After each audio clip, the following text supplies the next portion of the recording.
ഗുരുവായൂർ പുന്നത്തൂർ കോട്ടയിലെ ഗജവീരന്മാർക്കിനി സുഖചികിത്സയുടെ കാലം. ഗുരുവായൂർ ദേവസ്വത്തിന്റെ നേതൃത്വത്തിൽ ആനകൾക്കായി നടത്തിവരുന്ന വാർഷിക സുഖചികിത്സ ആരംഭിച്ചു.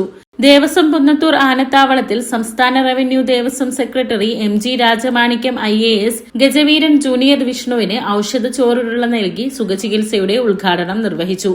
ദേവസ്വം ചെയർമാൻ AV ഗോപിനാഥ്, ദേവസ്വം ഭരണസമിതി അംഗങ്ങളായ Mallissery Parameswaran Namboodiripad, PC Dineshan Namboodiripad, C Manoj B Nair, MU Shinija, ജീവധനം വിദഗ്ധ സമിതി അംഗങ്ങൾ തുടങ്ങിയവർ കരിവീരന്മാർക്ക് ചോറുരുളകൾ നൽകി.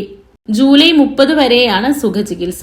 ആനകളുടെ ആരോഗ്യ സംരക്ഷണവും ഒപ്പം ശരീരപുഷ്ടിക്കും ഉപകരിക്കും വിധമുള്ള സമീകൃത ആഹാരമാണ് നൽകുക. ജീവധനം വിദഗ്ധ സമിതി അംഗങ്ങളായ doctor PB Giridas, doctor MN Devan Namboothiri, doctor TS Rajeev, doctor K Vivek, doctor U Gireesh, doctor V Sabarinath, Devaswom veterinary surgeon doctor Charujith Narayanan എന്നിവരുടെ മേൽനോട്ടത്തിലും നിരീക്ഷണത്തിലുമാണ് സുഖചികിത്സ നടക്കുക. ചികിത്സക്കായി 9 ലക്ഷം രൂപയുടെ എസ്റ്റിമേറ്റ് ദേവസ്വം ഭരണസമിതി അംഗീകരിച്ചിട്ടുണ്ട്.